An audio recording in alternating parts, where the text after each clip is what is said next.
Class 8, week number 8 on the modern church history. So we are continuing our discussion about the importance of theology in church history. The theological change and development and shift, it does affect how the church does its ministry.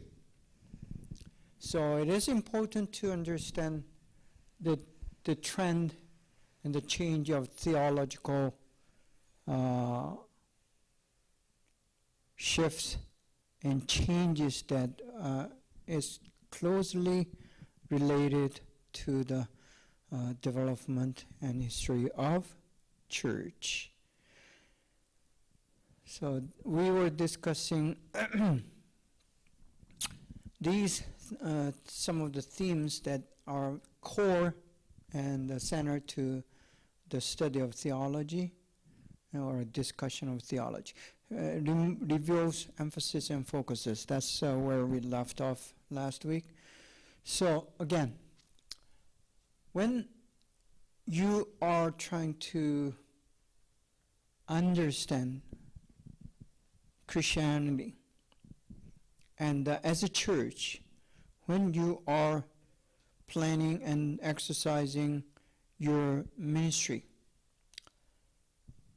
it does has to do with the trend and emphasis and focus of your church, which is closely related to the theology of your church or denomination in broader extent.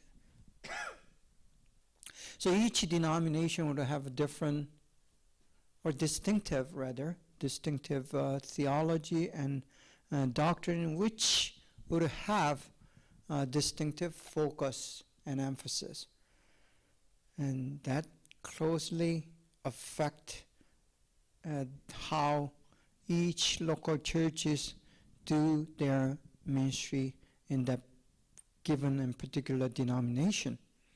So that's why it is important to have certain theology that is written and understood and studied in a particular denomination or the church, and which will create the history by as they are existing as or according to their own theology. Now, one of the main theological theme that would affect the way the church do his or her ministry is the perception of divinity.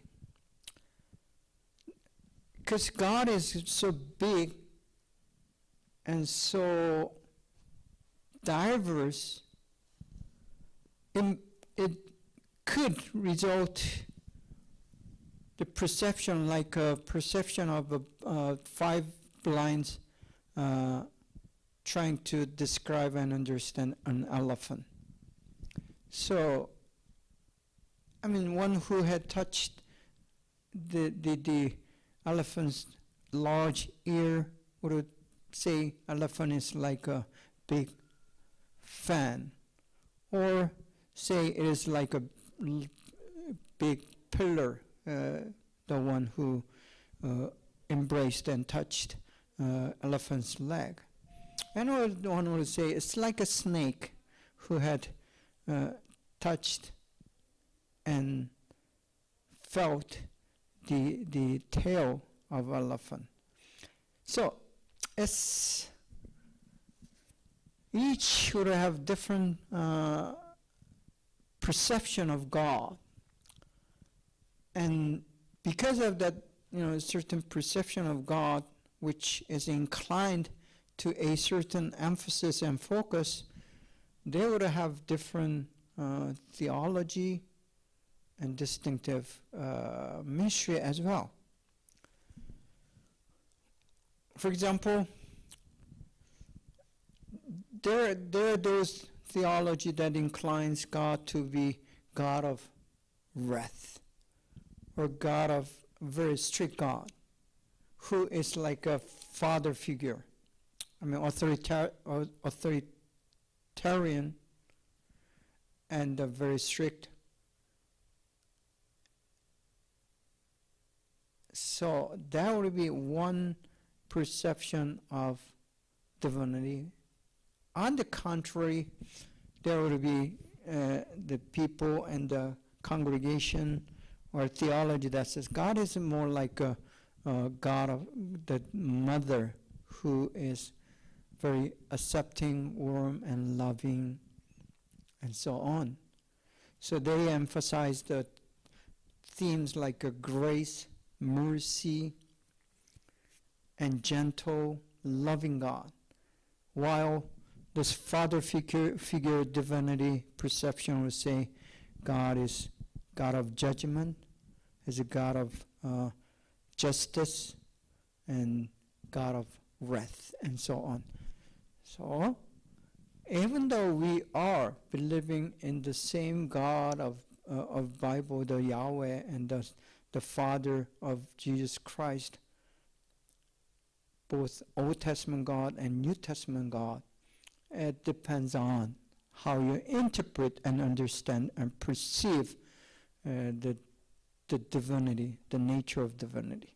So that's the example of divinity affecting the history of church. Because history again is a continuum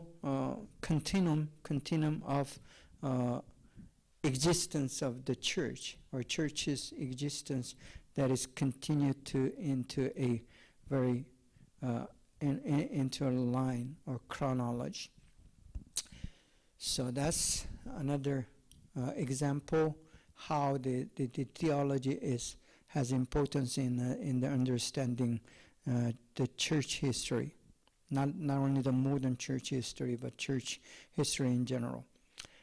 Impacts our culture and lifestyle. Again, because of that perception, different perception of not only the theme of divinity and all these different perception on the subject of theology, it will eventually affect the way you practice your belief, whether it's a ritual or whether it's a daily devotion, or whether it's every like a weekly Sunday worship service that you're having in your local congregation.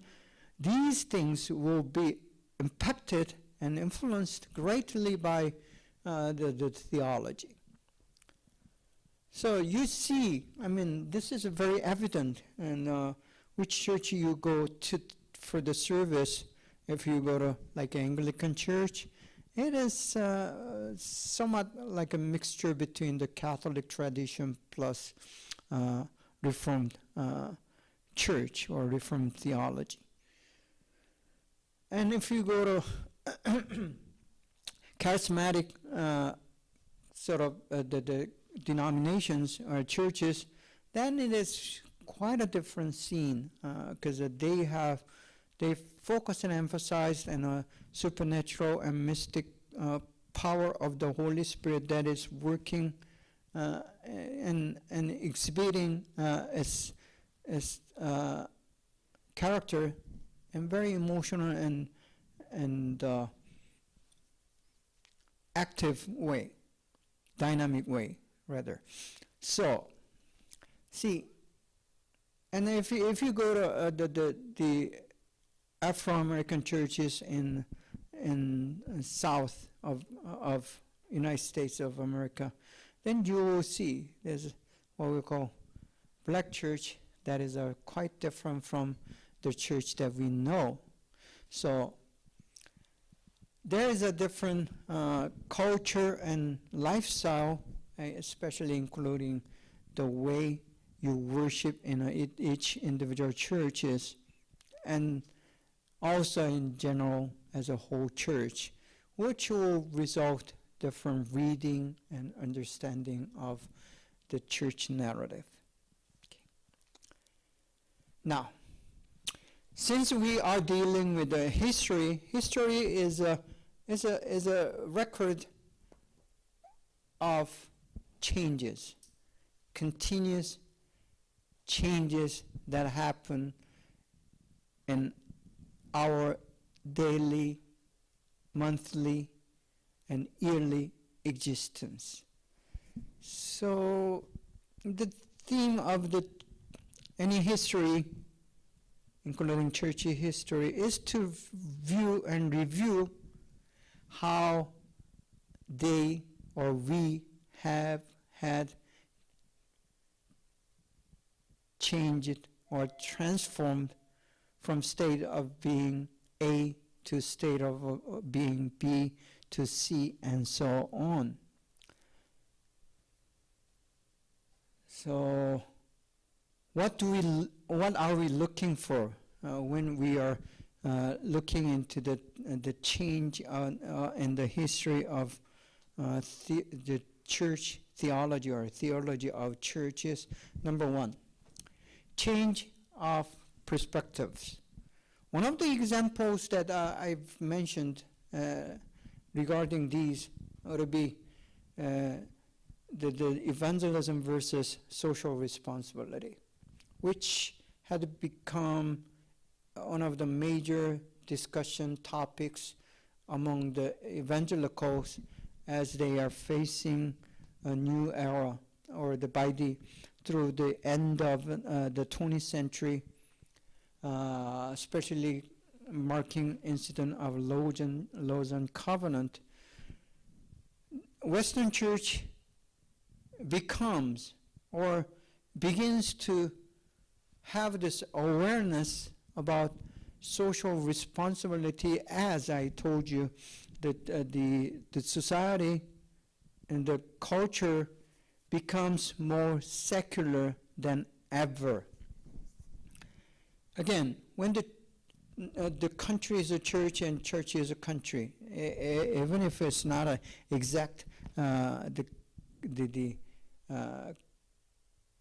congruence of two things, but it's pretty similar, overlapping. So the church and the state are overlapping in a spiritual state of being.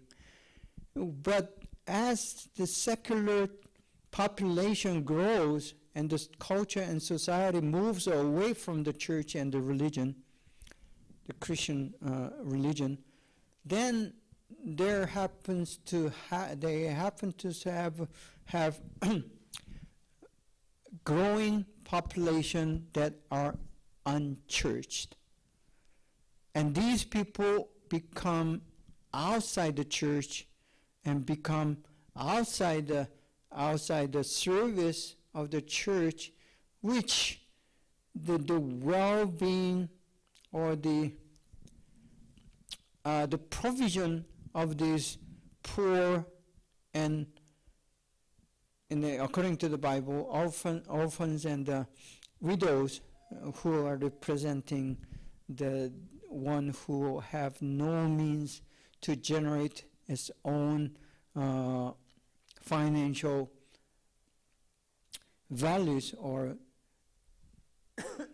financial commodities. Now, they kind of go outside the radar of the church until the church begin to realize that there are a number of those people who are outside the church or out of the church who are not getting the benefit that used to be existing naturally by the church. And what church does was what the state does, and the state kind of delegate as that social responsibility on that part, helping the poor and needy, to the church. Now, church suddenly aware that there are quite a number of people who are not fed, who are not clothed, who are not housed, and they have no means to have this basic security or basic need met, and the state can do so much, so the church need to develop all the ways and then first have the awareness of these needs outside the church. So again, this theme of so-called social responsibility becomes one of the major themes or the topics that church need to address, and that kind of need to be addressed in terms of biblical ways. When you're demanding something that is need to be done in the biblical ways, then it demands a theological perspective and understanding and a study. So that's one of the example. Another example would be in the case of United States of America, it's like a civil rights movement. That's a political one. While one of the major social responsibility has to do with the financial domain, now there's a socio-political domain that also need to be addressed. So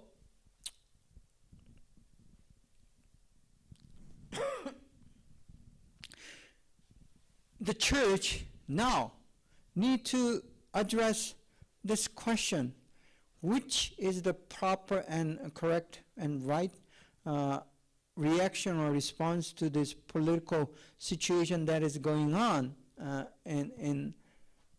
beginning from Abraham Lincoln, who had to address this issue of slavery, and then resulting and going through the war between the North and the South, and then emancipation of the slaves. And so these are the beginning of this political agenda and issues that need to be addressed. And as we know, Abraham Lincoln had done it in regards to his biblical conscience, meaning as a Christian conscience, he could not accept and allow just fellow human being to be treated as just animals and as properties. So, it develops from there to the freedom of, the right to vote for black people, and then the civil rights movement by Martin Luther King and other the black Americans becomes a very critical issue for the evangelical Christians, especially the white evangelical Christians, to respond to. And there is a very solid and strong debate, theological debate. So that's another example how these changes and theological theme and perspective would change the way church do her ministries. Not only the change of the perspective, but the change of people itself, because we, the people, are changing constantly from day to day, and that brings the new demands for the church to react and respond. One of the most recent development and the example that change of the people and the change of perspective and people together sort of comes together is the issue of LGBTQ issues that became very prevalent and challenging to the church. So how do we address as a church regarding this gay, lesbian, bisexual, and transgender, and so on issues? Because people now, even though it's not majority, quite a number of people not only exercise these, what we define as a sin in the Bible, but they think this sin is no longer a sin socially, culturally, and the society and the culture should accept these to be the one of the what we call diversity issue, because the age has changed. So the church need to address this particular issues that come up with as people changes. Another example, the people and perspective change would be regarding the abortion. So abortion becomes, again, another subject, and you have to have the position which has to do with the theological position regarding the abortion, whether it is sin or not, and how far can we accept the decision of abortion? Is it woman rights issue, or is a moral and ethical issue? So that would be discussed in the name of theology, and yes, it is a theological term that we need, the domain that we need to discuss and address. This change of perspective also accompanied the change of paradigms, and so those three issues on the top are closely mutually related. Now, change of problems. Because of the change of people, perspective, and paradigms, it will bring a new challenges and new problems to our existence as a church. So the church need to address these new problems. Again, I just mentioned the LGBTQ issues and issues of abortion and so on. So that would be an issue. Those are the issues and the problems that the church need to answer, or at least try to answer as they progress within the framework of this history.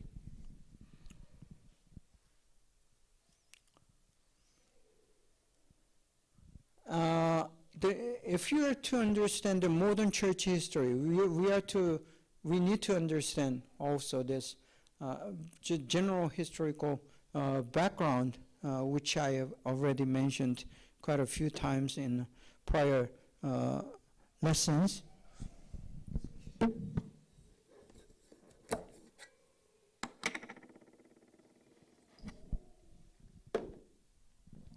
So here are some of the examples of this historical development or background that sets the change and transition and transformation of church as it encounters these theological challenges.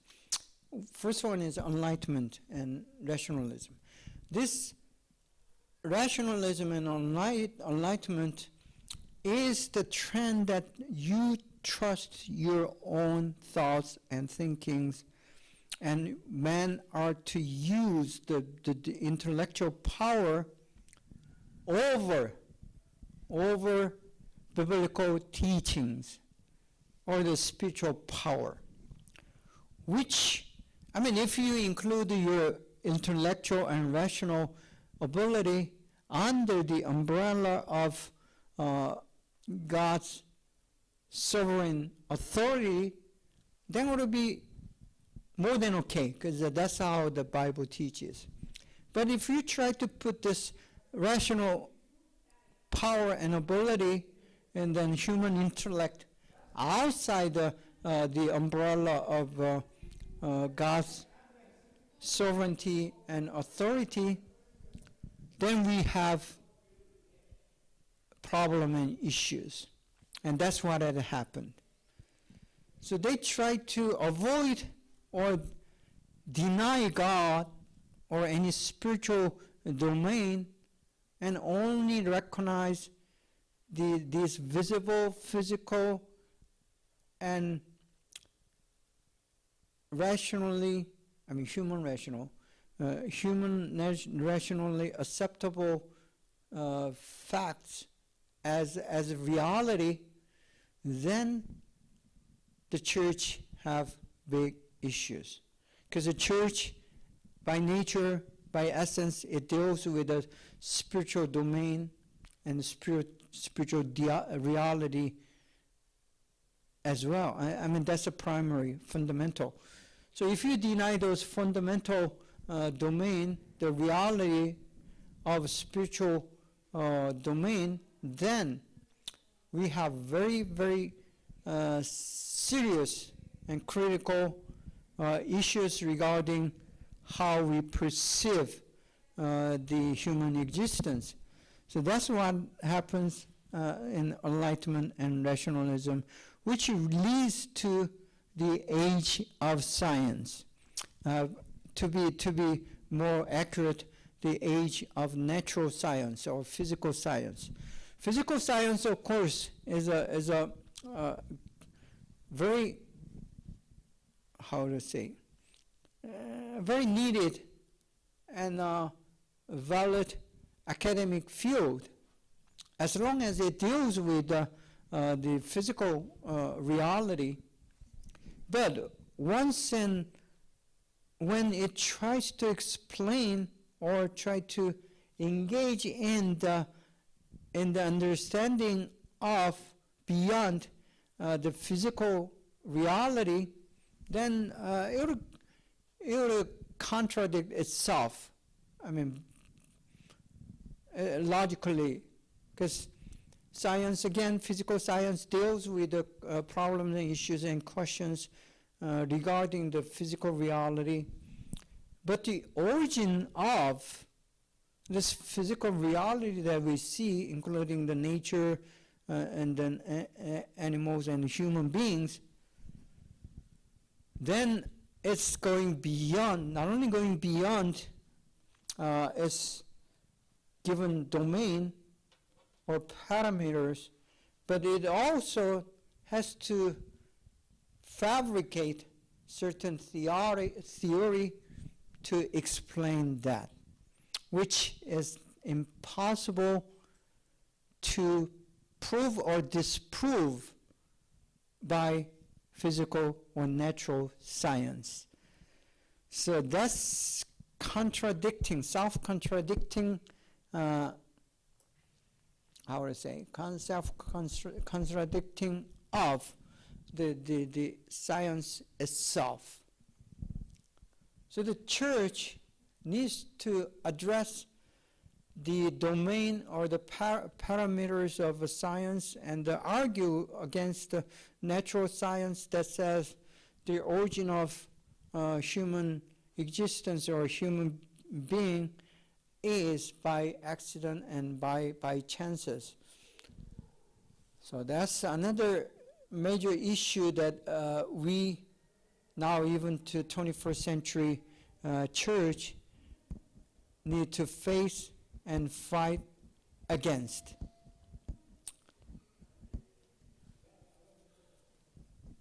Then in Industrial Revolution. Industrial Revolution will cause people to gather and come to a particular location where these factories and the businesses and industries are developing, because that's where the money is. And when there is money, then there's a life. When there's a life, people come to participate in that life. So it is natural that the Industrial Revolution brought urbanization. People come to the cities, urban areas, where the factory had, initially factories are built in the urban areas, because there are population which supplies the labor. Because basically the Industrial Revolution that we know of that happened in England, it demands a lot of human labors. For example, cotton factory that produces cotton from the cotton that the cotton that was brought from India or elsewhere in a colonial land.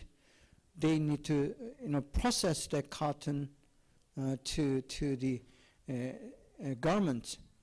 So that demanded a lot of human labor, and so people begin to gather to the church.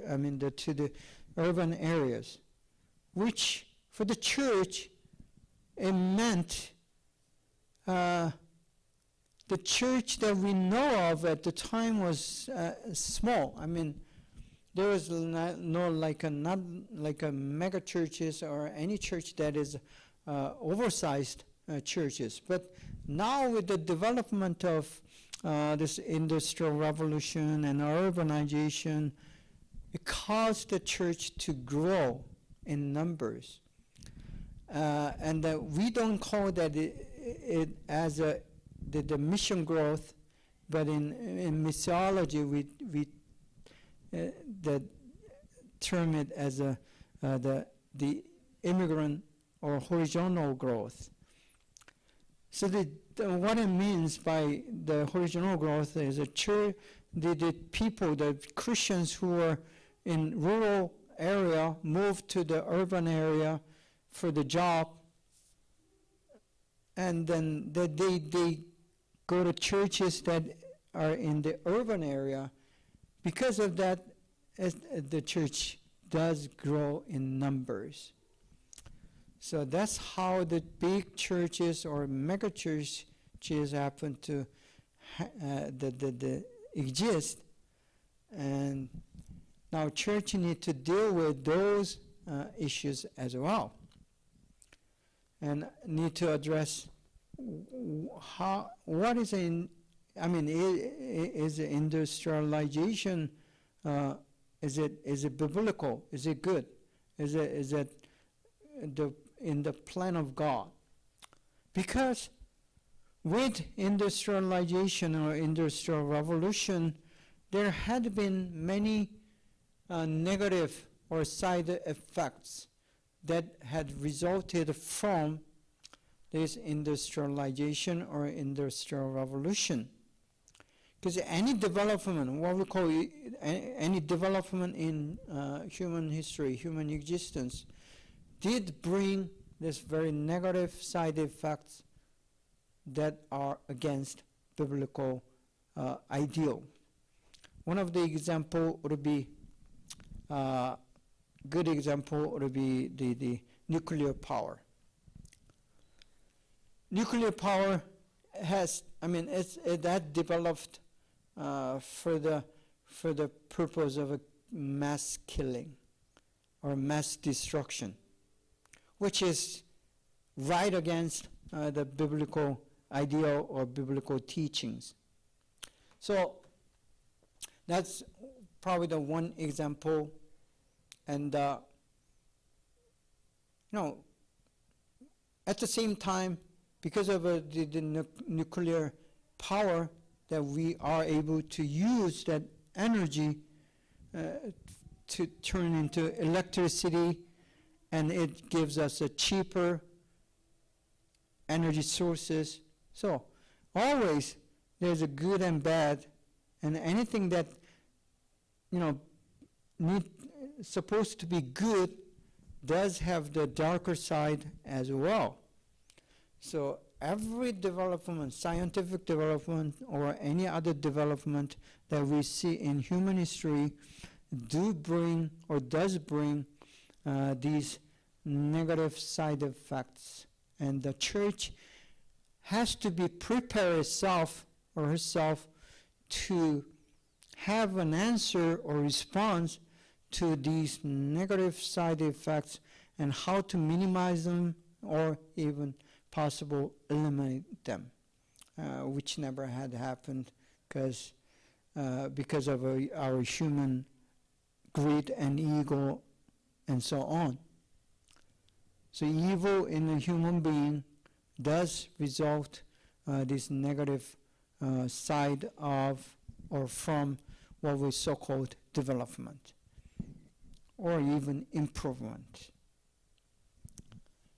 Continuing with our historical background, there are two world wars which greatly impacted the way church understands human existence. And even though the war was a daily thing throughout the human history, there hasn't been any time in human history we're lacking the conflict among tribes or between families and between nations and so on. So the war has never stopped in human existence. But to have global scale wars involving many countries at the same time it is different. And we have seen in human history the two major wars, 1940, 1945, and then 1910, I believe. So there are two separate wars in span of several decades apart. And through that, we see the evil of human being, and not only is it an evil of an individual, it's the evil of the whole community of the nation being evil to other group of human group of people. So we see the 6 million Jews being killed by Nazis or Germans, which we call genocide.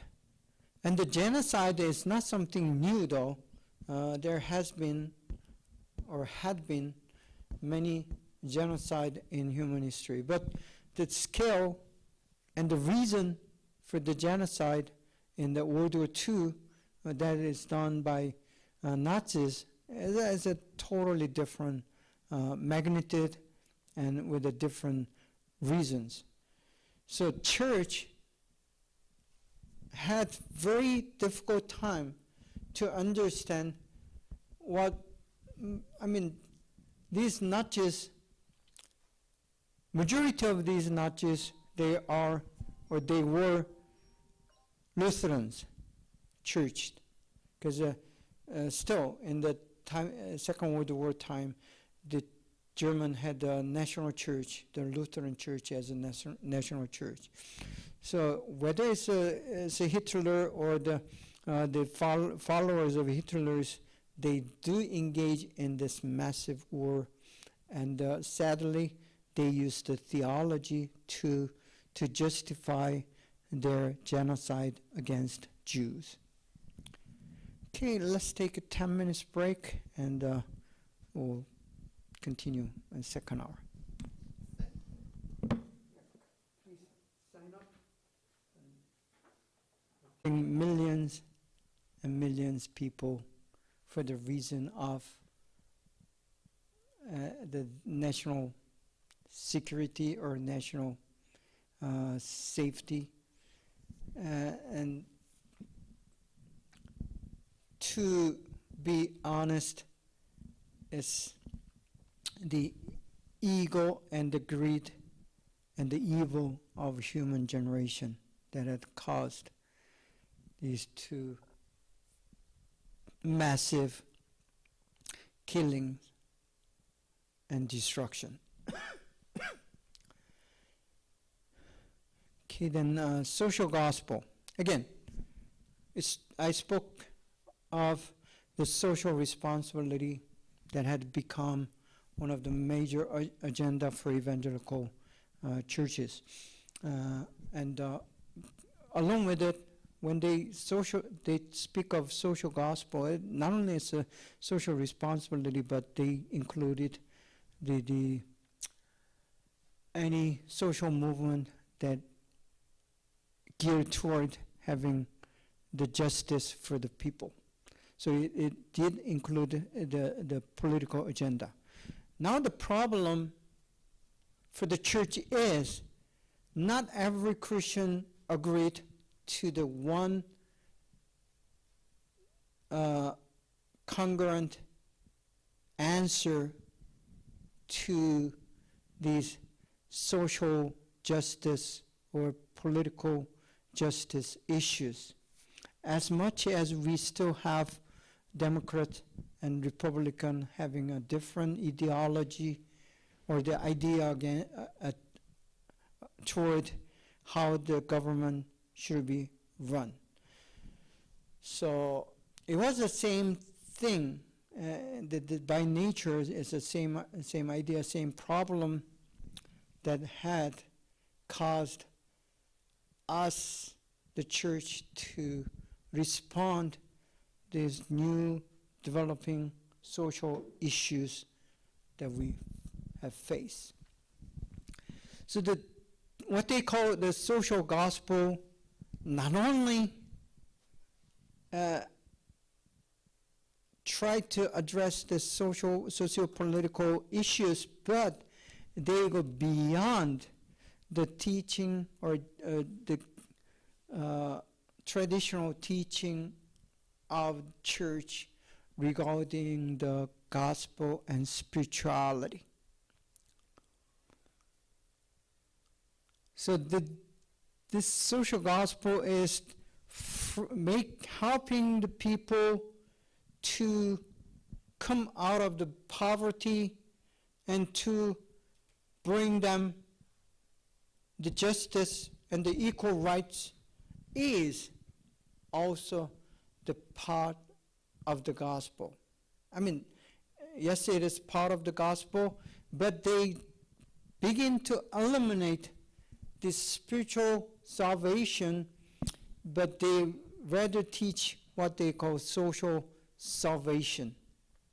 So socio-political freedom and then emancipation is what Jesus had taught as a salvation. So that's something that the traditional or conservative church or evangelical church is not able to accept as theology. So we have this big conflict between so-called evangelical churches and basically it's a liberal churches. So because the majority of the those who are having to focus on the social gospel is from the liberal churches. And the liberal churches deliberately begin to teach this idea of social gospel among their congregation. Okay. Next one is capitalism versus communism or socialism. So as these European countries, including, leading, the England leading is a trend toward industrialization or industrial revolution. What they call capital, which is money, monetary resources, and possessions become more abundant for more people. Even though majority of this wealth that is created through the Industrial Revolution or industrialization was inclined and accumulated to the few of the whole society. So it created the people who had a lot more possession than others. So top 1% of whole population would possess 90% of the wealth. And it still is. So that sort of imbalance also become an issue for the church. So the gap between the poor and the rich is a lot more farther than it used to be. And then it brings the idea of capitalism, meaning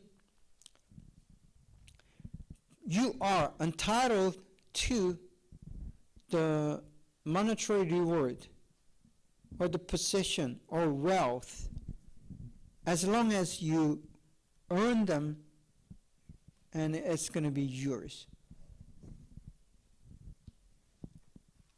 So the money becomes the major commodity that determines the social cultural system and politics and even the religion.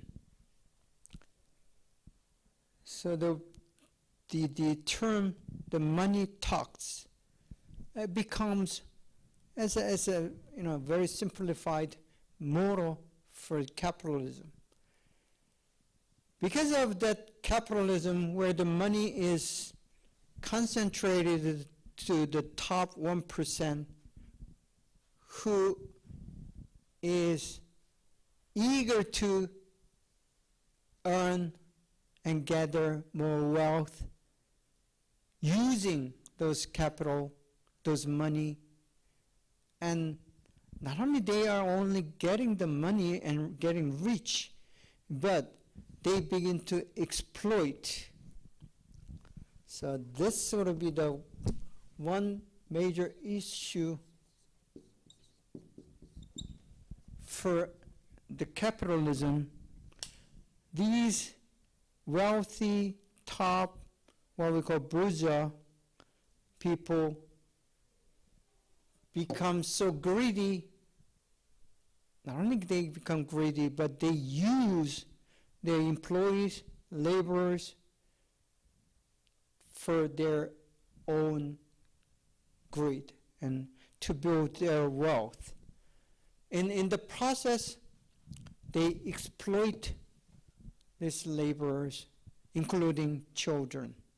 So that, from the church from the perspective of Church of England, it becomes very major trouble issues, ethically and biblically. So they need to address that, and that's also related to the social gospel. On the contrary, because of that, Karl Marx and Engels, they bring this biblical ideal that is seen and recorded in the book of Acts in the Bible, where these Christians, they sold, the wealthy, rich Christians sold their property and gave that to church so the church can distribute their wealth among its congregation or members, so they will have even possession. And the reason they were able to do that is, one, because for the love of the fellow believers, and then second, they thought and believed that Jesus Christ is going to come back soon enough. They'll have no need for all these possessions. So for very biblical reasons, they gave up their own possession and then sold it and shared among the believers. And that idea of having to have equal possession among the individuals becomes the very ground for Marxist idea of communism. Communism, again, is a community and ism. So community sharing the wealth together and being equal, which also has to do with the equality, which is a very biblical ideal. It brings to what we now know as communism or socialism. So society and community have responsibility to share its wealth, because as basic idea, we are making the wealth together. Thus, we are entitled to share this commodity or the wealth amongst ourselves equally and fairly. So that idea is a very good idea, actually. It's biblical. But the problem is, what is the motive? What is the underlying principle? The Bible, it does have this common share of the commonwealth, or sharing of the wealth among the congregation, is based on the love of Christ or love of God. So God's love flows through. Because of that love, you are willing to share. But in communism or in socialism, the idea is just you share to make it even. And because of human nature, if you're not going to own or possess something that is, even that is yours, then you don't work. You're not doing your best effort, because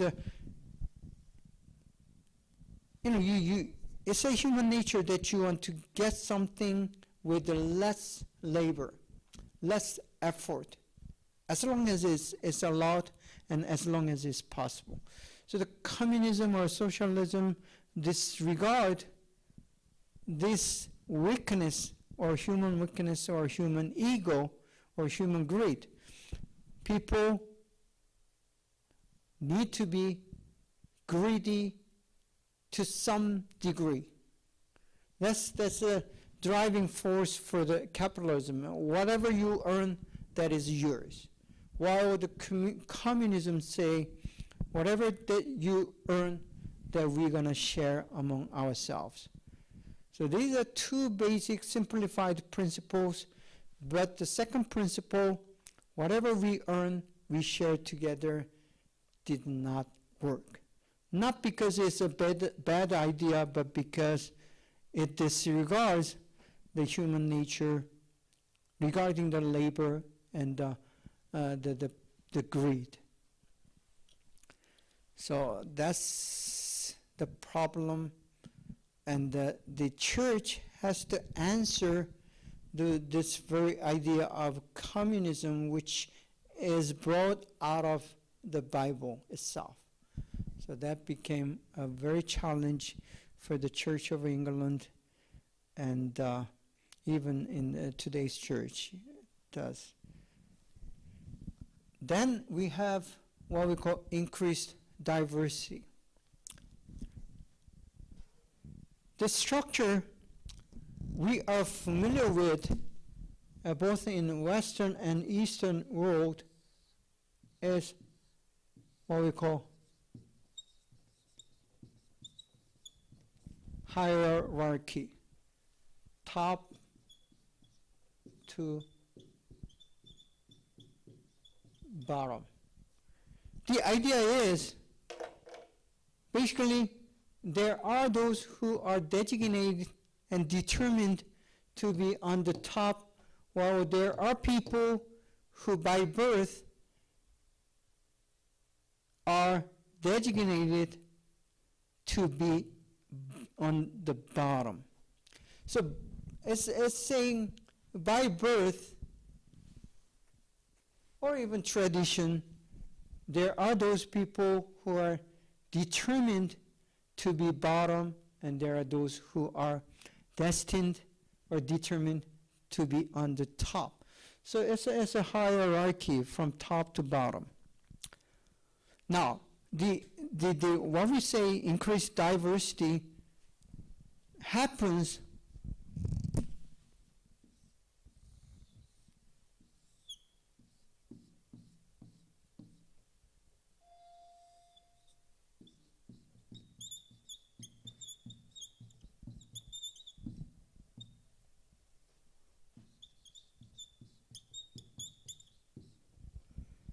so these are two different spectrums: vertical spectrum, top to bottom; horizontal spectrum, right to left or left to right, which based on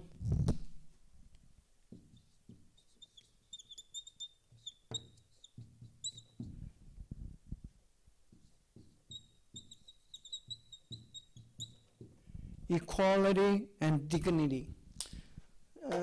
That's basic idea when this United States of America began its history. As in the Constitution. So the idea of democracy, not the capitalism, but democracy is based on the idea that every human being are created equal in its dignity and its quality as a human being.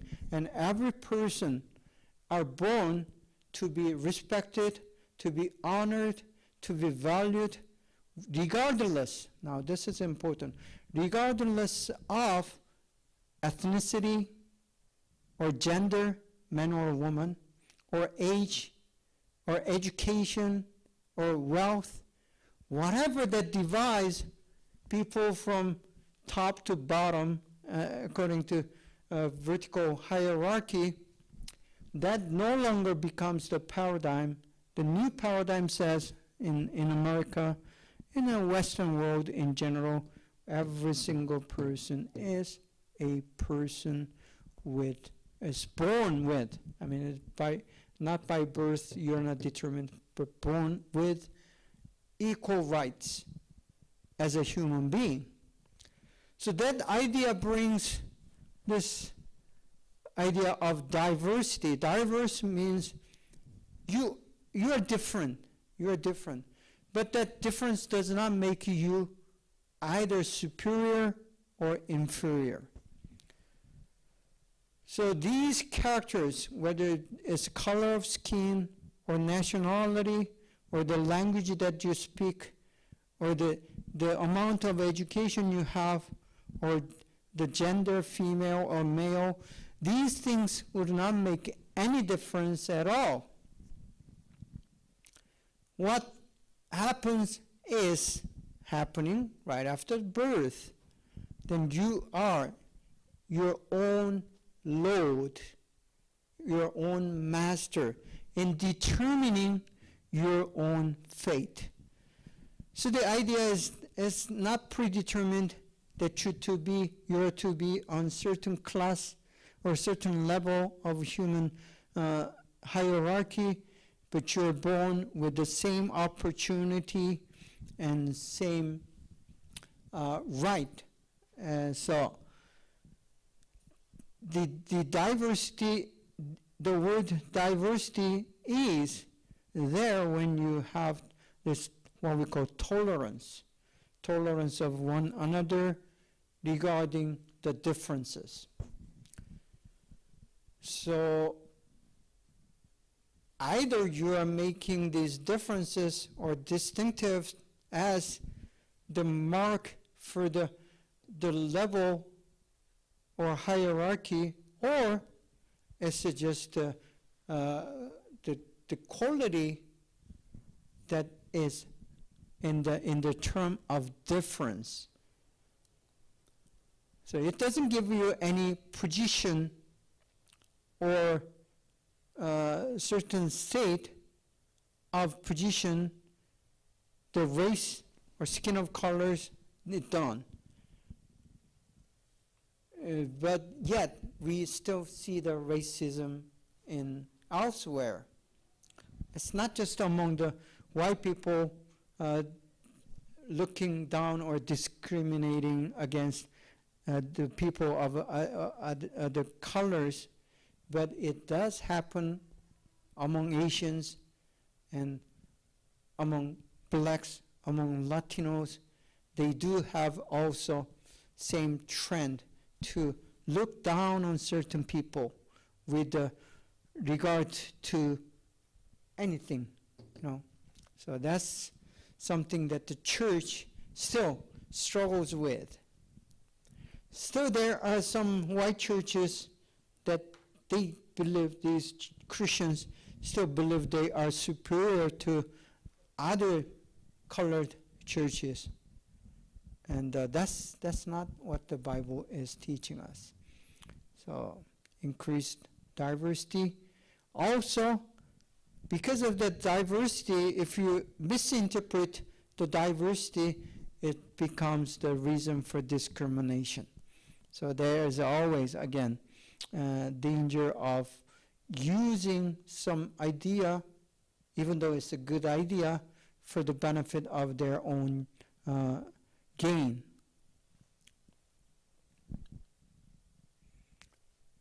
Now, item 5, making defenses and doing apologetics. First, adjustment and improvement. So in theology, in biblical theology,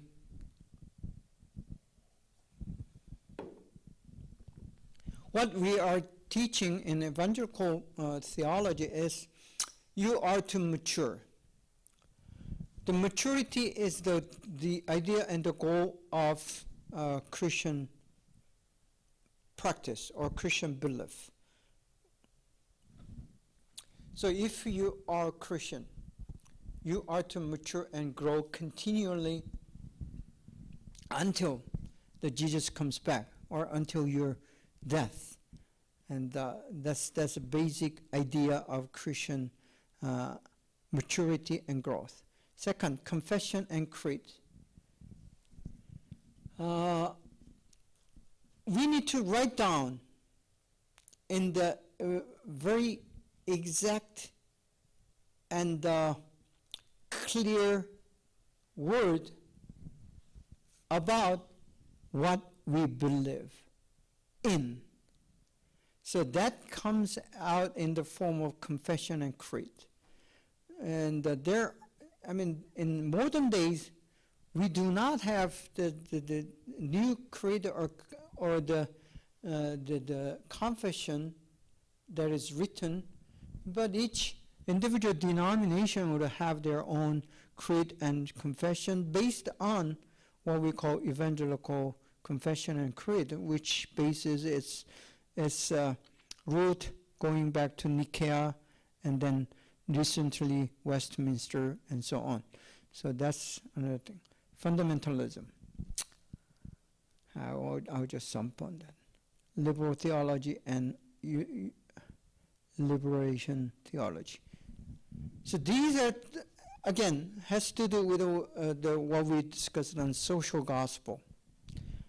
Because of industrialization, because of this political ideology, the liberal theology is started as a theology that will look into the Bible or biblical documentation, the scripture, as something that is edited, sometimes inserted and subtracted, any level. It's been handled.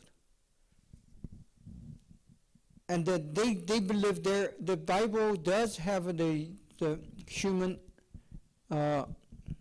idea, while it does have some God's word in it.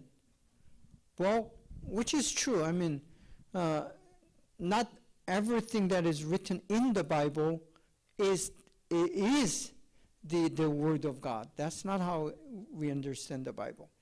Yes, it does have the recordings that is written to enhance and include and then vessel the word of God. But yet, we believe even those things are inspired by the Holy Spirit and then authorized by God Himself to be included in the Bible. But this liberal theology is trying to distinguish between the actual Word of God and then human writings or human ideas. Even the teachings of these saints and the teachings of Jesus, they are trying to determine which is the real actual fact that really actually happened and which is the fabrication or the exaggeration of the fact. So that's basic approach of liberal theology. Now the liberation theology is directly connected to what we call social gospel. So liberation from the political pressure and then exploitation and injustice is the gospel. Well, that may be included in the gospel, and that's there's no objection that trying to pursue and enhance the freedom of equal rights and justice is the part of the gospel. That's what Jesus did. We agree. But when you put that as the primary message of Jesus Christ for coming to amongst the human generation and the dying on the cross and being resurrected, then we have big problem. His primary reason is to save the soul and the spirit. Then justice, socio-political justice comes as the secondary or as a subsidiary of this soul being saved. That's our evangelical position. But if you say, no, social justice is a primary, or there are also those who say social justice is enough as a gospel itself, and we don't need this spiritual salvation part. And if you say that, then we call that as a liberation theology, which is not in accordance with the biblical teachings. Okay, thank you for your attention and your presence, and I will continue this next week. And thank you. All right, let us continue our discussion and learning on the modern church history and the topic, newer churches. So, rise of the third world churches, and then anti-institutional church. Again, that connects with the already discussed cell church, house church, and so on. So this newer generation, they are more flexible. They do not want to be systemized or institutionalized, which leads to the new idea about doing a church. So it's natural for them to prepare themselves or make themselves available for this new idea of less organized churches. So we have already discussed that. And then new heresies and cults. This is a very alarming development in Christian scene, and we have seen these new sort of or newer heresies, especially in the what we call the third world or second world churches. And if you look at, for example, I mean, I'm pretty familiar with what happens in the Korean churches and Korean American churches. And in last half century or so, since 1970s and on, as the church grows in Korea, at the same time, the heresies do grow with the churches. So it's like, I mean, it's something that you cannot avoid or hard to avoid, because it's not the work of God that these heresies rises. It's the work of the Satan. He tried to minimize the health and the growth of the church, or good church or proper church. One of the major strategy that Satan uses is to make these heretic churches and cults.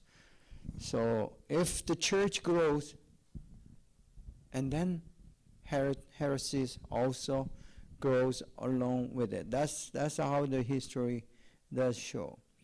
And these heresies sometimes overtake many believers or already believers. And that's what we see in Korea. I mean, there are some of the major heresies like Unification Church, and then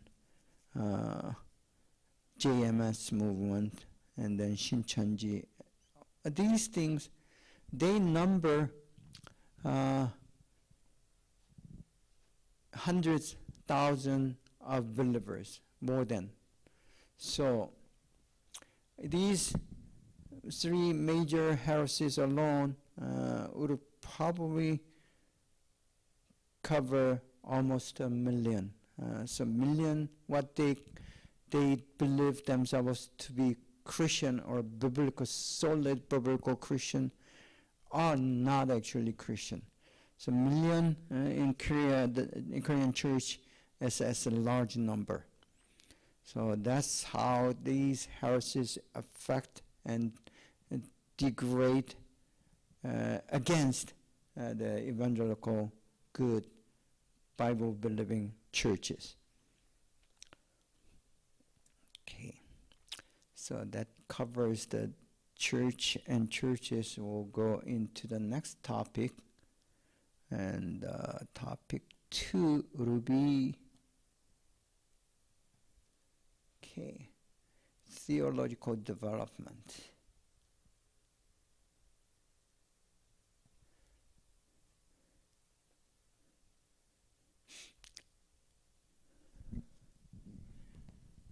So when the church, as an institution, it's as what we call hardware, and the change from hardware may bring change to its software, or change in software also brings change to hardware. It's a vice versa. It mutually works either ways. And the theology and the church, institutionalized church, are two major components that you would understand in terms of hardware to software.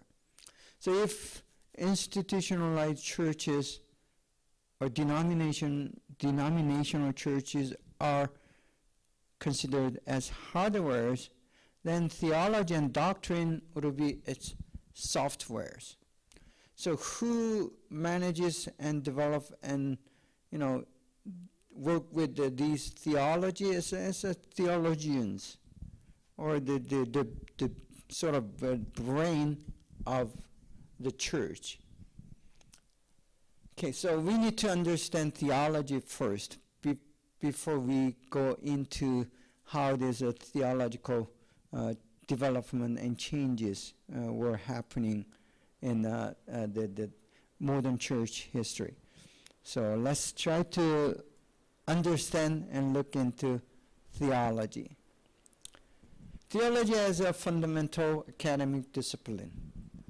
When we speak of theology in such schools like ours, the theology is basically for us, professors and teachers and the students, it's as academic discipline. So you're studying theology, or theology is something that you need to study, like you study biology, chemistry, and physics, and so on. So it's a field of this academic subject, and then you are a student of a theology. And when you are in a school like this one, Christian school or theological school. So that's from usually the common definition in us in the schools, the seminaries and the Christian colleges. But the theology is not only an academic discipline, it's the fundamental theoretical foundation and basis for explaining in a systematic way of explaining Christianity or our belief in a very systematic and organized way. So that's what the theology is. So the need for explaining our belief in a very organized, logical, and systematic way, it brings the need for theology. And thus, the theology of the belief not only applies to Christianity, but other religions do have their own sort of theology. Even though they do not call it theology, they do have their own organized doctrines. Doctrine would be more neutral word, the word for theology, but doctrine in our understanding and in our academic understanding, it belongs to the theology. So it's as under category that's behind or lower category of theology. Now, the second term, theology proper. When we speak of, especially in the systematic theology that you are also required to take as a student, the student of this, the college, the Christian college that you are in, is in the systematic theology that there's a term, theology proper, meaning this is under, again, it's a under category or under the field, subcategory of the systematic theology. So there's a systematic theology and then theology proper.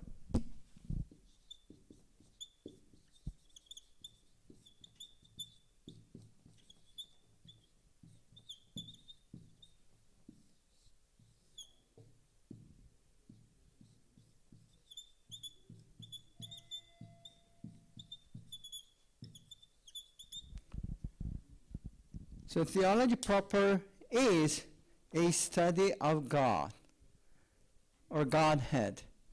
So that comes under the theology or systematic theology that deals with the theology, soteriology, which means the theology of salvation, Christology, as the theology of Christ, Jesus as Messiah, and pneumatology is the study of Holy Spirit and so on. And ecclesiology is a study of church. So these are the topics that are under systematic theology, and theology proper will be study of Godhead, especially the God the Father, or biblical God. So that's the understanding of theology, because we are speaking of history of theology, modern theology, so we need to understand that. Theology as whole. That means the whole spectrum of these categories that are called systematic theology. Then theology as an interpretation. When we do theology, it does associate, or it contains, it has to contain, because of nature. It's a human thing. God does not give us theology. He is God, and we are speaking and talking about and trying to understand God and His will and the Bible and belief and so on.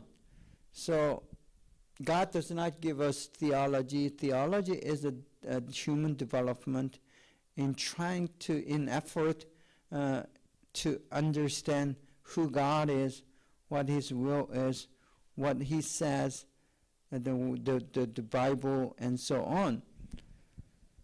So because of the nature as a human thingy, and when anything is a human, and at least in Christianity, it does involve interpretation or your opinion. So theology basically is opinionated, meaning human perspective, human understanding, and human interpretation is or are involved. It is a must. So theology is not absolute truth, but it is relative, and it cannot be truth, even though it does deal with the truth. So we need to be really, really aware of the position of a theology in Christianity. It's relative, it's not absolute, it changes from time to time, depending on the trend, reality, and the people, and the denomination, and the culture, society, and even politics, church politics, and so on. And also, in the history, theology had influenced and changed, either positive or negative, according to or because of the context that it is in, or another way, the secular development also influences the development and the change of theology. So it is not unusual to see the secular event and the historical event that happens looking not in relation to Christianity will eventually have influence over the development and the idea of theology. So again, any theology that we see in today, whether it's evangelicalism or liberalism or liberation theology or any sort of theology that we see is influenced by human interpretation. And we need to take it account to that limitation of theology. Then also theology as an academic discipline I already spoke of.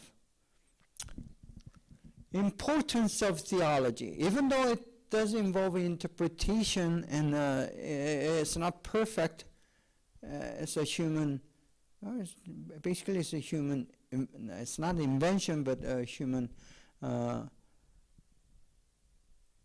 elements heavily involved in it. It does have importance for us believers. Number one, it does set or sets parameters and boundaries. So theology is there to draw boundaries of what is biblically sound and what is not biblically correct. So the main purpose of theology for us, any Christians, whether they are scholars or students or just plain congregation or leaders or pastors, whoever claims himself or herself as a Christian, you need to know theology, because it does set the boundaries between what is biblically good and what is biblically incorrect. And without having that basic theological knowledge and belief, the understanding, then you will not be able to distinguish or discern the truth, not truth itself, but the boundaries of truth.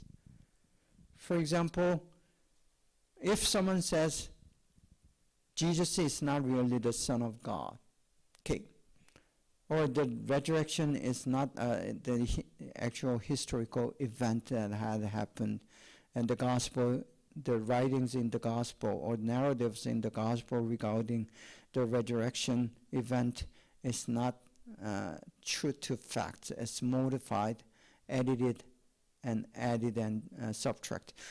If someone says that, theology will say biblical infallibility and biblical authenticity and biblical authority. These are the concepts and the words that sets the fine line, draws the boundaries of what to believe and what not to believe. So that's the very importance of what the theology does.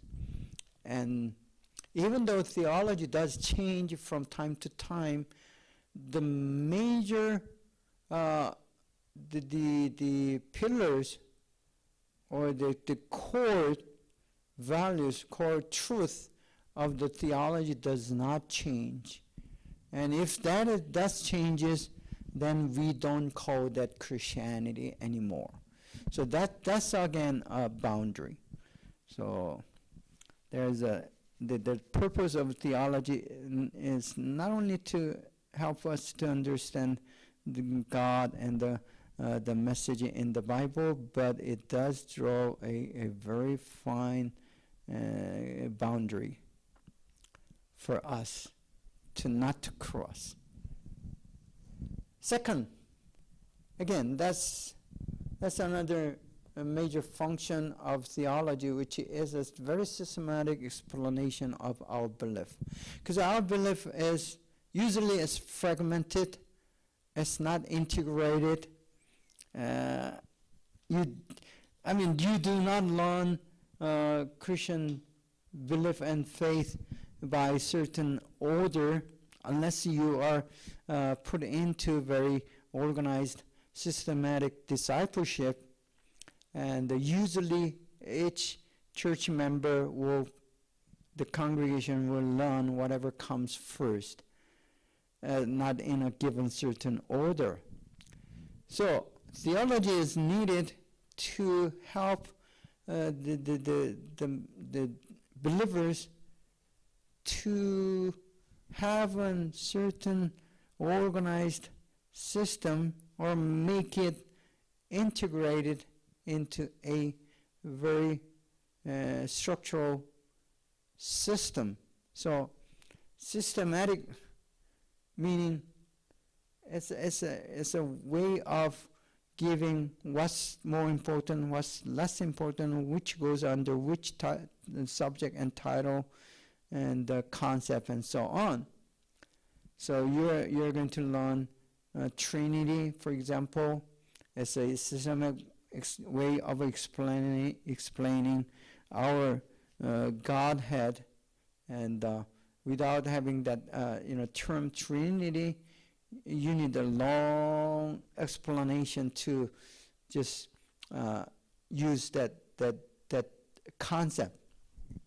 So Trinity you don't find it in the Bible. There's no word Trinity appears in the Bible. But by saying Trinity, we do refer to a certain belief and idea and doctrine that is in the Bible.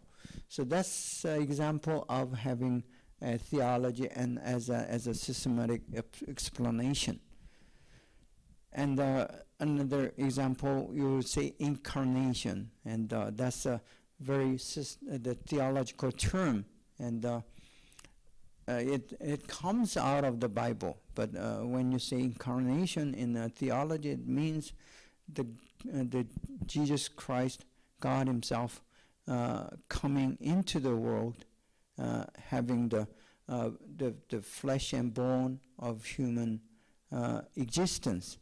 So that's sort of again a systematic explanation of what we believe.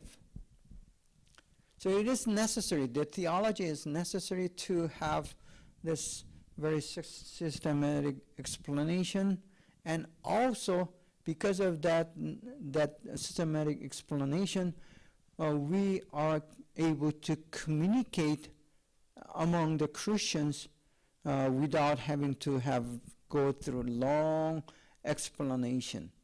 So once it's termed and explained in theological terms, then you will be able to communicate without longer having to have an explanation for every concept. Okay.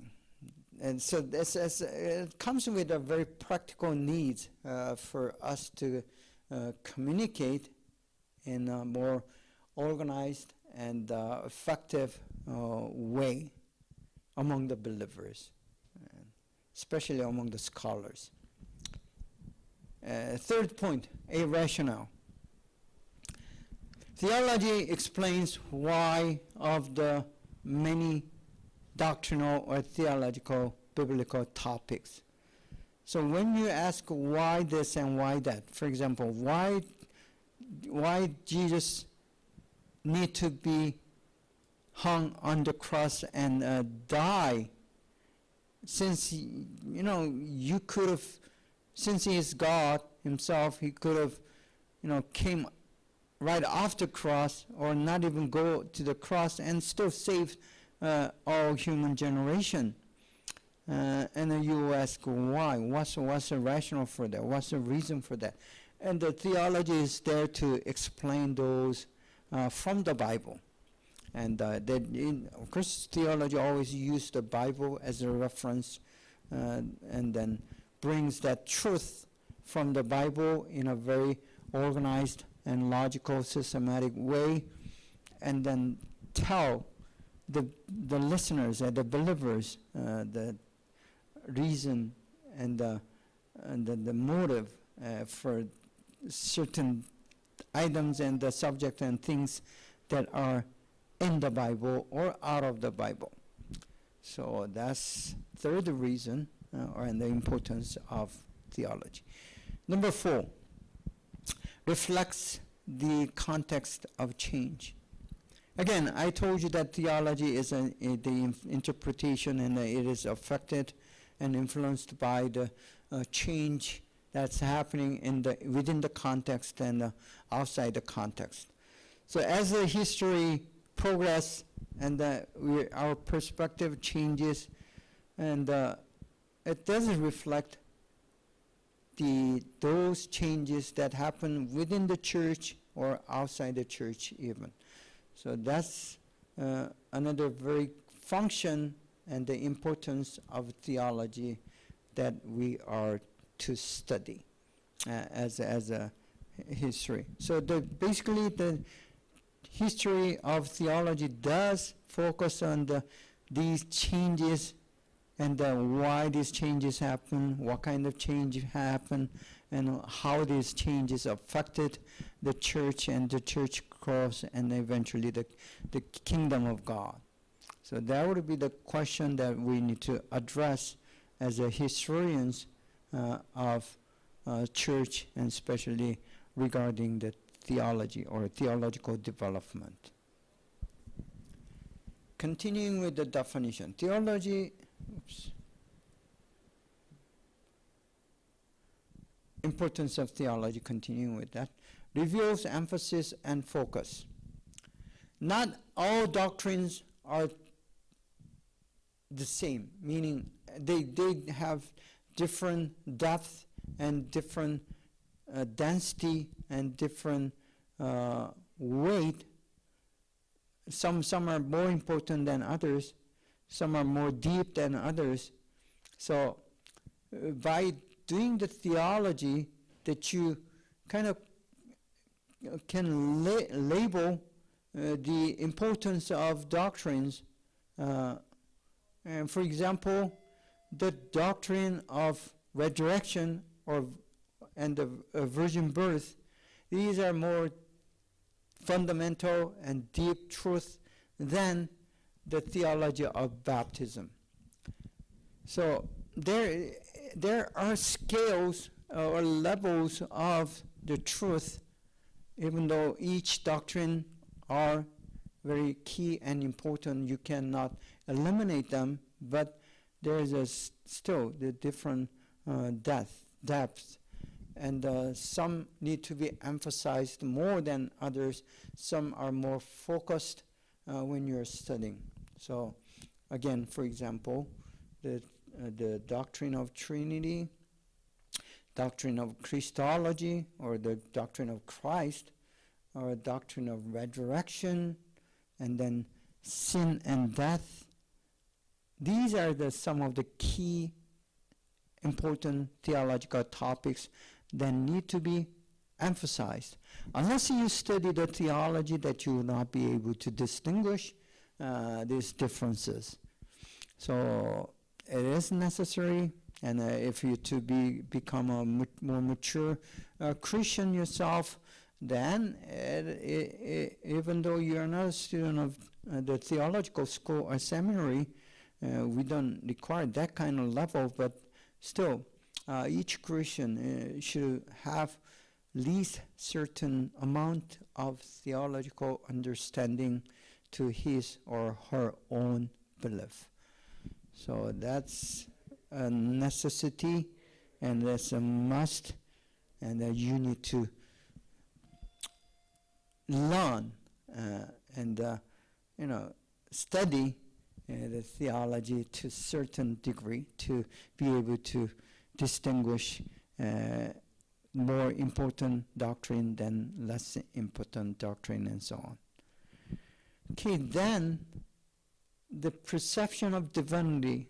Again, the word divinity means God, or for us Christian, God, the Father, the Son, and the Holy Spirit.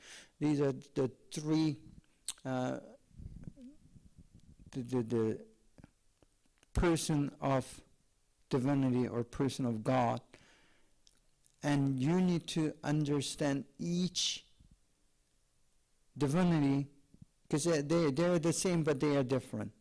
The difference and what's the same thing, you need to understand that, and that will make you a better believer. Okay, thank you for your presence, and I will see you guys next week. Okay, have a good day, and see you.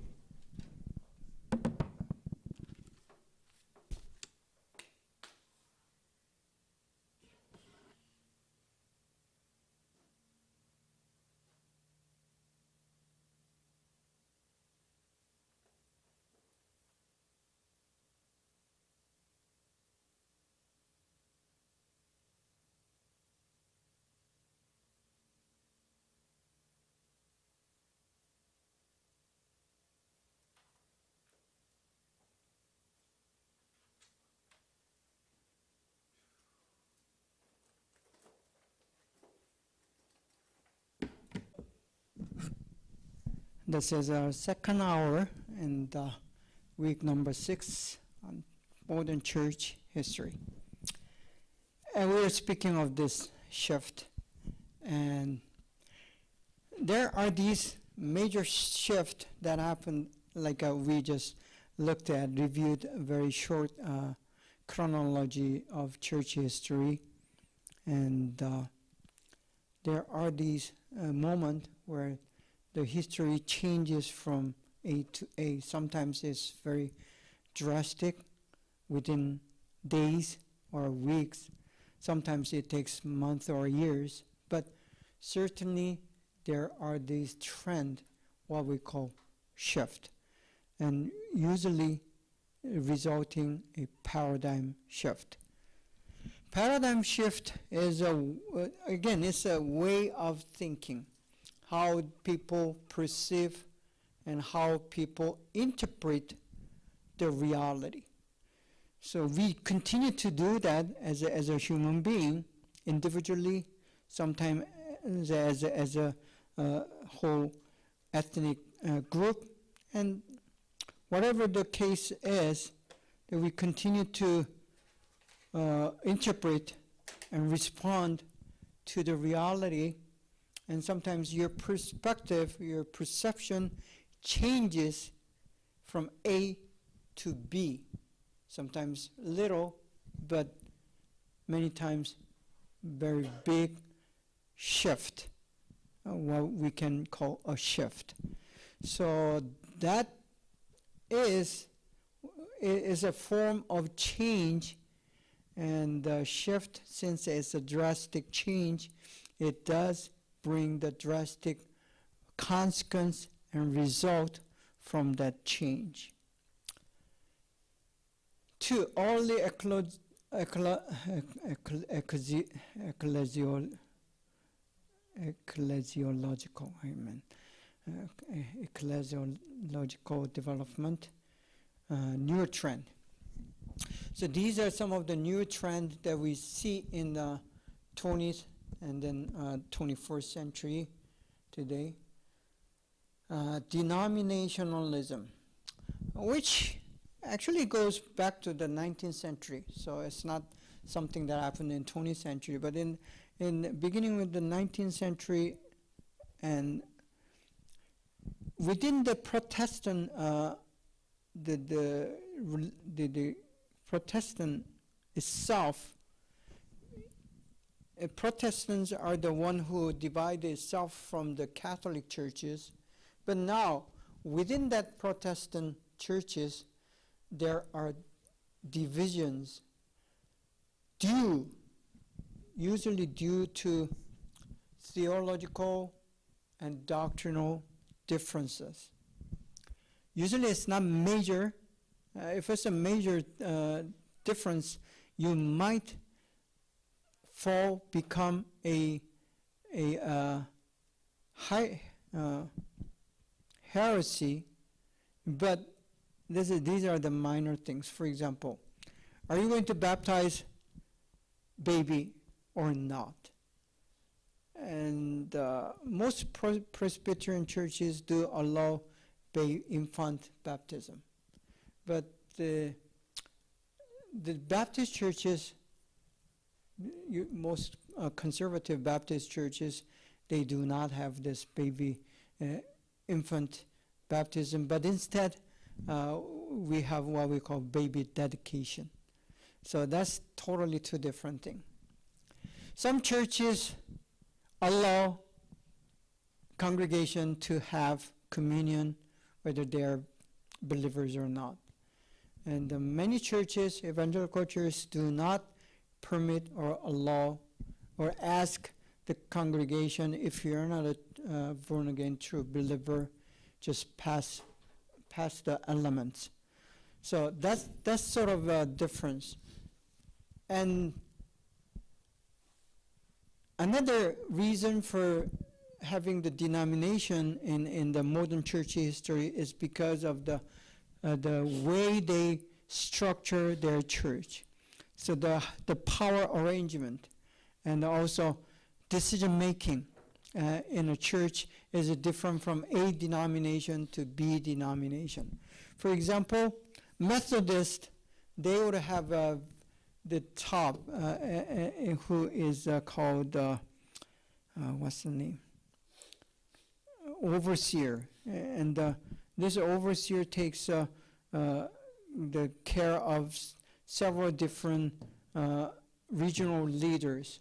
And then these regional leaders will be responsible for the pastors in that area. So it's kind of structure the Methodists have. And the difference between a Methodist and Presbyterian, even though Presbyterian does have the similar structure, these the leaders of each region would not have the power to oversee or control the churches under. They do not have power to move one pastor to another church, but the Methodist does have power. The overseer, he has the power, or she has the power to move one pastor to another church and so on. So that's kind of difference. On the contrary, the Baptist, for example, especially the Southern Baptist, since I'm familiar with the Southern Baptist, each church is individually run. It has its own power to set the personnel and the money, finance, and the politics. It's all individual churches. So each church has its own rights. And then they congregate as a convention rather than denomination. So convention is a gathering of each individual churches for the reason of reaffirming their confession and belief and doctrine. So these are some of the reasons that we have denominations or divisions.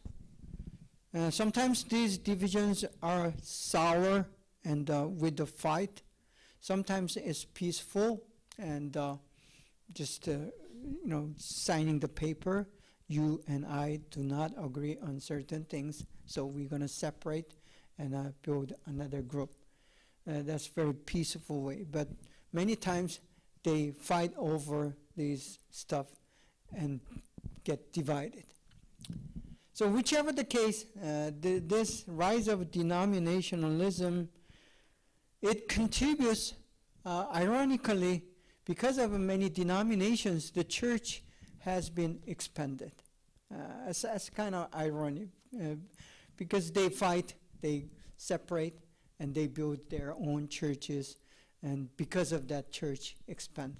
And this is not anything new, because we see the same thing happening in the Acts of Apostles. If we read the Acts of Apostles, we see the same thing happening there.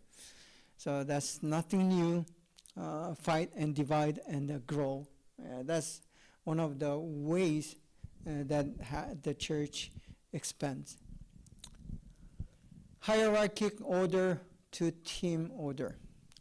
This will be a very significant change in the modern church history. Many churches today, especially us Asian churches or Asian American churches, when we immigrate to America, it is different paradigm. In the countries that we were, Japan, China, Korea, it's a very hierarchy. You have head and then sub-head and then so on, and many ranks. And each exercise their own power and authority. When we come to America, we see much less hierarchy, 2 or 3 at the most, especially in church. And they do not exercise down to, like a downward hierarchy, but they do communicate up and down, and you can say whatever you want to the top leaders, and they will listen and so on. So that's quite different. So we see that and try to change and modify. One thing very, significant in, for example, Korean American churches. The first generation Korean American believers, including pastors, they are very used to that, hierarchic structure. Now, the second or 1.5 generation Korean Americans, they are very used to this horizontal structure and less hierarchy, because they were educated in American school system, and their thoughts and mind are very Americanized. We say ABC, right, in Chinese culture, American-born Chinese. So these ABCs are pretty different from those who are from China. And so that kind of cultural difference and gap we experience, and that sometimes create conflict. I'm sure the same thing happened in Chinese churches. But China has a longer history, immigrant history than Korean Americans. So I think you guys experienced in early in church history. But in Korean American churches, it happened like 20 years ago, very serious conflict. And those English-speaking Korean Americans separated themselves from the first generation church and established their own church. So I think it's happening to all the first and the second generation together churches. As we see that, because of the mindset and the thought and the culture can affect how church is organized, and even how church is functioning, and even how church is worshiping. So the English-speaking congregation, Korean Americans, worship very different style than the first generation. So as we see these things, this is not only happening in America, but it's a global trend. Because globally, we see the rise of democratic mindset. And it wasn't like that. You could have maintained that hierarchic culture and thoughts generation after generation. But until we have this internet and YouTube, that they can, as long as they have free access to the internet, not like in North Korea, then you see and you learn. And for the younger generation, it's a much better idea that everyone is the same and horizontal.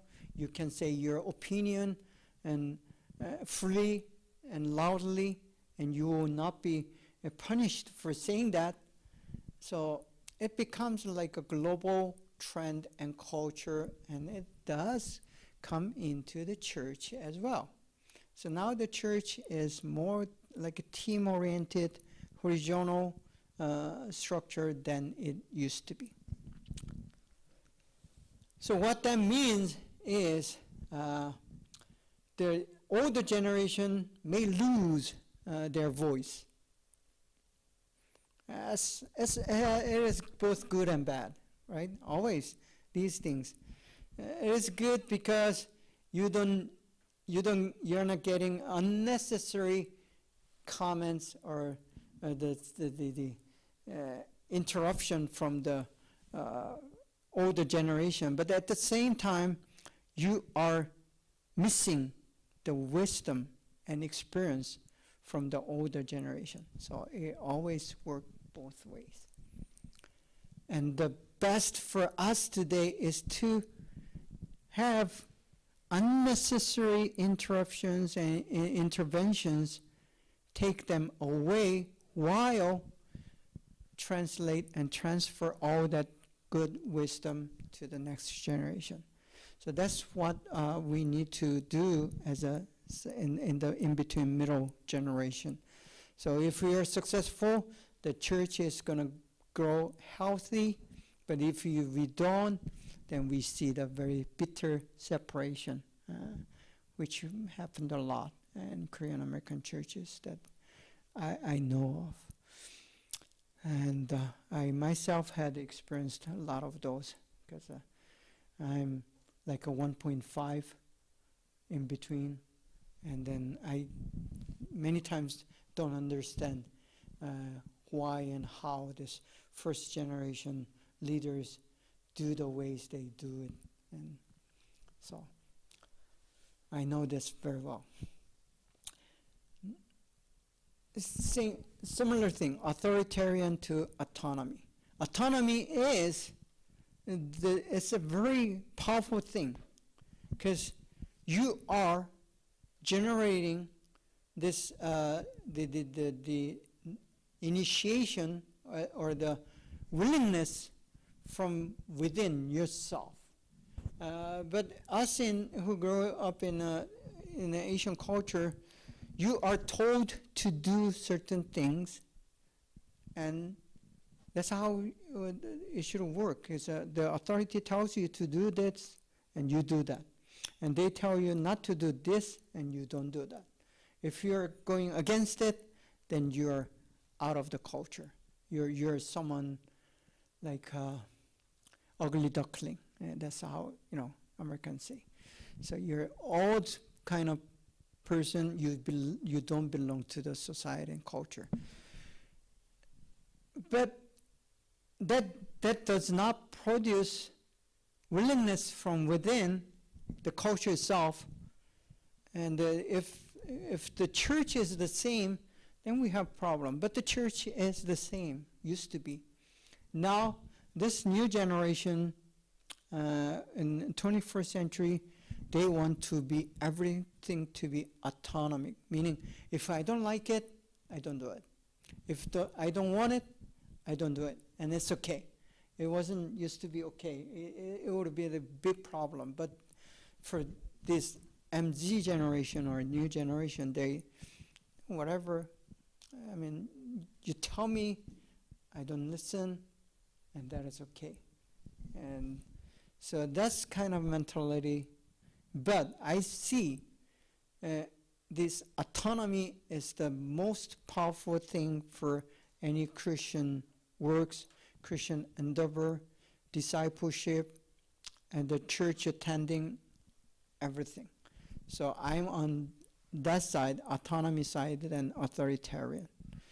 But many first generation leaders, pastors, they are still authoritarian. I mean, especially speaking of Asian American churches. Next, congregationalism. I'm not so familiar with that, so I'll just skip that one. Newer trend, continuing, Presbyterianism. So that's, again, a denominational thing. Okay, going back to congregationalism. That's basically the Baptists are the idea of Baptist organization of individual churches. Each congregation, each local church has its own power to decide its own fate. So that's what the major idea of congregationalism. So each congregation is separate. They have their own power to decide what to do with their own churches. Presbyterianism is the idea of representative politics, meaning you choose a certain representative and you do the election for your own representative, and they come up to the higher level and gather together and make a decision. That's what the Chinese Communist Party are doing. I mean, when President Xi, when he gathers a representative from all over the China, they gather together and do this massive, how to say, we call it 대회. It's a great gathering, and then make all these important decisions every year, then every 5 years. So that's sort of a similar picture. So it is important to choose right presbytery, meaning usually in a Presbyterian church, presbyters are the elders. Elders, they're the again presbyteries, and they gather sometimes monthly and then make decisions for the church. So who choose these elders? Of course, the congregation do make an election and choose the presbytery, and they form a presbytery, and then they make a decision. So it's again representative politics. So you choose your representative, and they make the decision. Same thing in the USA president election is also that style. They choose the delegate, and these delegates go and make a final decision and who to choose. Usually, delegates are the members of the party. So if you have more Republican Party, then Republicans usually win. The Republican president candidate will win, and then other way, vice versa. Then regional dominion. I'll skip that. Bishops and synod. That's again, that's a Methodist. They have a bishop and synod, and it's an area by area regional politics. And then what's different is each individual local churches belong to certain synod, and the bishops are the top leader who's making decisions, especially the personal decisions. I mean, personal resources, they relocate them, and that's how the system works.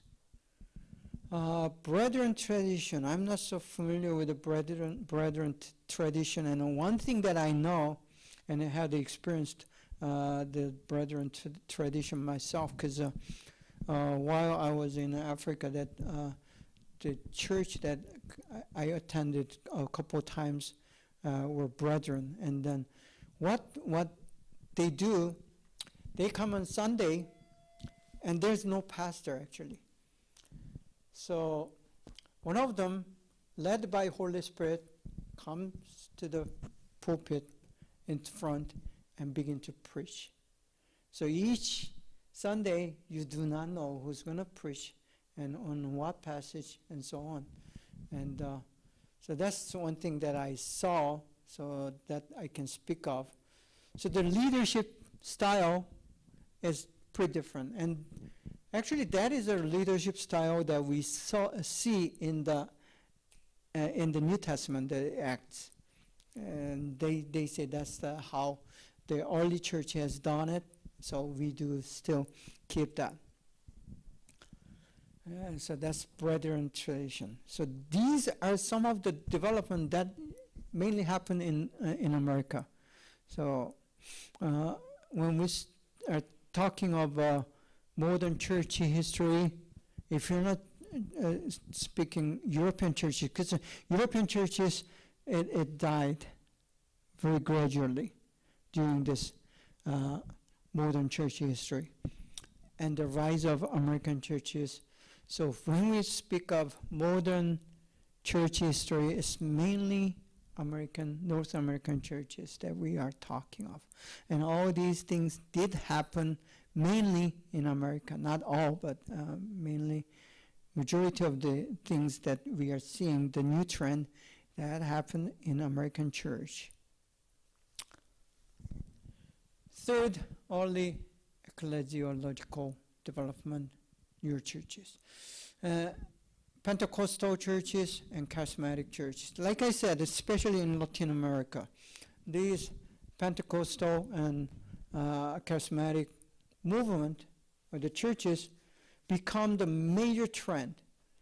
While the Baptist and Presbyterian and Methodist were the major church trend in North America.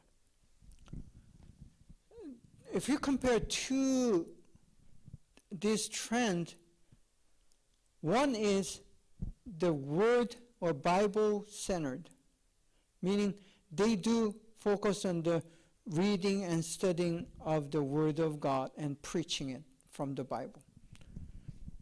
On the other hand, this charismatic and Pentecostal movement are more focused more on prayers and then very dynamic worship. So that kind of, it separates two trends. But on the bottom of this is is a word or prayer. So which is better? Can tell. Both are good. I mean, you want to balance the word, study of word, and then the prayer or the thinking and the feeling, balanced. But in reality, individually and as a group, you kind of fall into, inclined to this or that. So as something that you cannot avoid, there's no perfect balance. So you kind of go either way, because that's how God had built us individuals. You're either thinking person or a feeling person.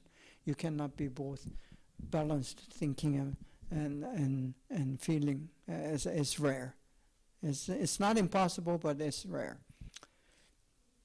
Next, ethnic churches and national churches. Like I said before, the development that happened, the trend of having the independence, political independence from the colonial European powers, majority of those African countries and Latin American countries, they now begin to see themselves as an independent ethnic or national identity or entity. So having that entity, it relates to their identity, and they realize who they are, and that begins, or that gives the new identity to their churches. So usually these churches in Latin America and Africa were helped and financed and ran by these colonial leaders, even in the church. So white pastors preach in black African church. They're usually the case. And even if the African black pastors are preaching in African churches, they were not financially independent or politically independent, meaning for example, churches in English colonies are strongly associated with Anglican Church. And those Dutch churches, same thing. So these, visibly and invisibly, these churches that were in the colonial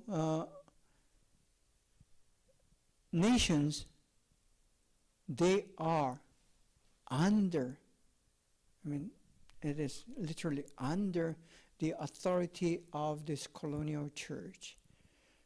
And as politically they are liberated, church begin to see.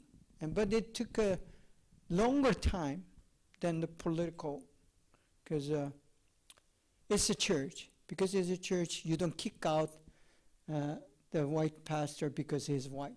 It doesn't happen that way, especially like South African churches in South Africa.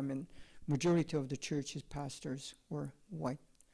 So it went on, but eventually they tried to have, and there's a very strong trend and effort to have their own church without the intervention or the support of outside churches or national church. So that's kind of trend we saw in this modern church history, and we'll continue to discuss that. And I'll see you guys next week. Okay, thank you. Have a good week, and see you. You too. I've been to 3 churches in America, 1 in Florida and 2 in California. But I think the Chinese church are all first-generation church. I have never been to a second-generation church. I think the second generation, they go to the Western church. They do? I don't know of any, like, or the American-born Chinese church. But I don't know, but I just assume. Wow. But the Koreans, they have the second generation church. We have many. Oh, okay. Most of the churches here are set up by the Taiwanese. By Taiwanese. Taiwanese churches. But there's 3 old Taiwanese church I've been to. Mandarin church. Okay. So But because I've seen some, I joined some, participated in some programs, activities from the Western church for the Chinese students, UCR, and they have some helpers from their church, and those Chinese are the second generation church. So I don't know, but I think it's a little bit different. yeah, it's different. I think Chinese people are more want to join the Western. Adaptive. Yeah. Bye bye, teacher. Yep. Bye bye. Thank you. See you next week. See you next week.